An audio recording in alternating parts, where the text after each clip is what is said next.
अरे भाई, मैं वीडियो की शुरुआत से पहले डिस्क्लेमर दे देता हूँ। तो इस वीडियो में बहुत ही हॉरर हाउसेस लोकेशन के बारे में हम बात करेंगे, पैरानॉर्मल हाउसेस के बारे में, काइंड ऑफ पैरानॉर्मल हाउसेस के बारे में।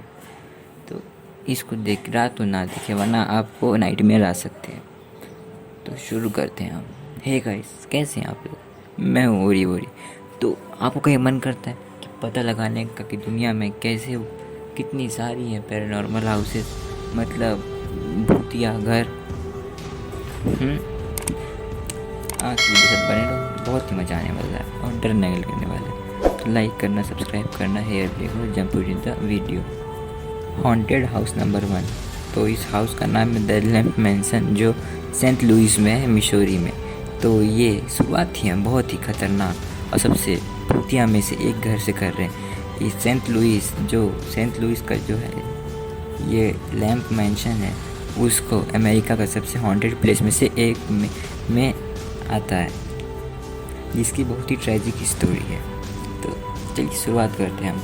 1860 मतलब 1860 के समय विलियम लैम्प, एक सक्सेसफुल शराब के फैक्ट्री के मालिक ने एक 33 रूम का वाला घर बनवाया।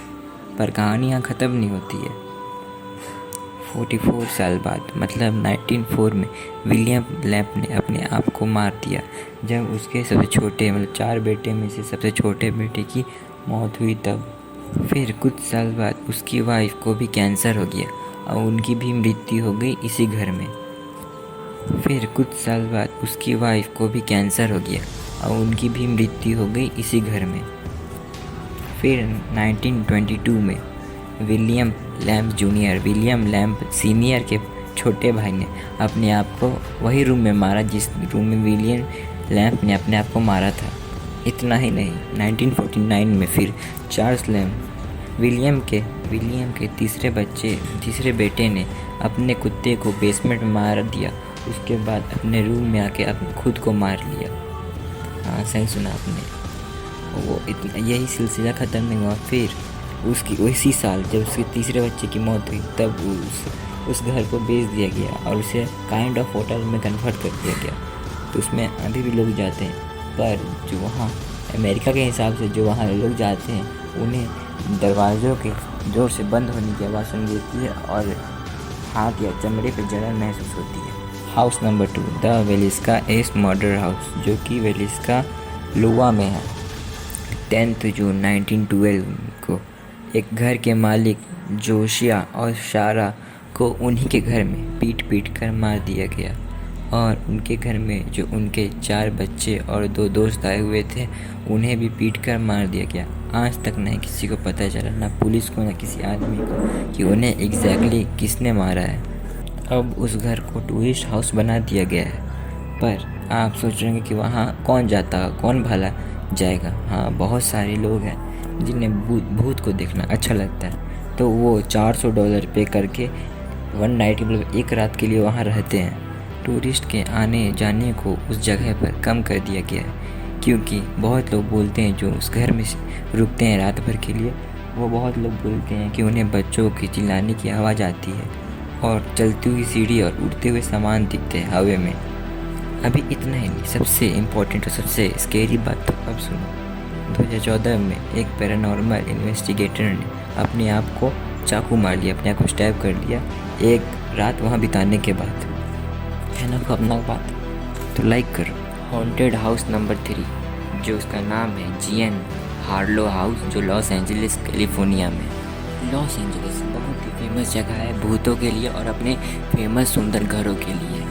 हाँ, तो 1932 में ये घर है, जीन हार्लो, वो एक आइकॉनिक एक्ट्रेस जीन हार्लो और उसके शर्मनाक पति का था, जो कि कुछ दिन बाद अपने आप को शीशे में देखकर सर पे गोली मार दिया था, मतलब हेडशॉट मार दिया था।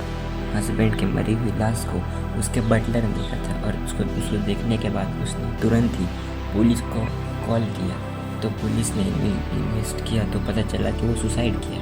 पर टर्म्स ऑफ र्यूमर से मतलब लोगों का मानना है कि जिन्स ने सुसाइड नहीं किया था, जिन्स के हस्बैंड ने, उसे मारा गया था, उसके एक्स बर्ड ने उसे मारा, एक्स गर्लफ्रेंड उसके बर्ड ने मारा था उसे, क्योंकि जिन की हस्बैंड की मौत के कुछ दिनों बाद ही जिन की जो एक्स गर्लफ्रेंड थी उसने आत्महत्या कर ली पानी में डूबकर। पर जिन उस घर को छोड़ के चली गई जब उसके हस्बैंड की मौत हो गई। पर कुछ सालों के बाद जब जिन की उम्र 26 साल हुई तो उसकी भी मौत हो गई अनजानी वजह से। फिर ये स्टोरी ख़त्म नहीं होती, अब तो और क्रीपीनेस बाकी है थोड़ा सा। तो famous celebrity hair stylist Jay Sebring जो एक आदमी था, उसने ये घर को ख़रीदा और उसमें अपनी गर्लफ्रेंड इसके साथ रहने लगा। पर कुछ समय बाद जब वो दोनों 26 साल के हुए तो उनका भी मर्डर कर दिया चार्ल्स मैनसन कट के नाम के आदमी ने। Haunted house number 4 S K Pierce house. ये घर सबसे खौफनाक में से एक है। तो इसे एल्वेस्टर पियर्सन नाम के आदमी ने बनाया था, जिसमें ये इसका बच्चा और इसकी बीवी रहती थी सूजन। तो इसने ये घर तब बनाया था जब ये फर्नीचर के बिजनेस से बहुत फेमस हो गया था, बहुत सक्सेसफुल हो गया था। तो जब उन्होंने घर शिफ्ट किया और यहाँ रहने लगे तब कुछ ही दिनों बाद उसकी बीवी सूजन की मौत हो गई। हाँ, वो भी अनजान बीमारी की वजह से, मतलब किसी को स्पेसिफाइड नहीं कर पाया उसे स्पेसिफिक कोई बीमारी की वजह से। पर इतना ही नहीं, कुछ समय बाद उसका पति भी मर गया। उसके बाद दोनों भाइयों के बीच में जो उनके बच्चे थे उन दोनों के बीच में ज़मीन के लिए झगड़ा चलने लगा। पर वो दोनों डिप्रेशन में चले गए क्योंकि उनकी जो फर्नीचर की ज़मीन और जो घर की मैंशन की ज़मीन थी वो बैंकरप्ट हो गई थी, जिसका दीवाना निकल गया। House number 5 the mud house mention. ये जो मड हाउस है वो फेयरलैंड के कंट्री ओहायो में रहता था। पर इसे बनाने के टाइम बहुत ही दंगे फसादे हुए थे 90s और 40 के समय में, 80s 40s और 90s के समय में। इसको बनाने के चक्कर में बहुत ही झगड़े बड़े हुए थे। फिर आप सोचेंगे कि आप वहाँ जा सकते हैं, पर सैडली सब भूतिया घरों की तरह इसमें भी आप नहीं जा सकते, क्योंकि 2015 के बाद इसका लाइसेंस करप्ट कर लिया गया। हाँ, जिसकी मालिकी है जेन मस्ट, क्योंकि वहाँ पर अनएप्रोप्रिएट और पैरानॉर्मल एक्टिविटी की घटना होती थी, इसलिए वहाँ पर बहुत लोगों की मौत हुई। कम से कम 4 लाख से ऊपर लोगों की वहाँ मौत हो चुकी है।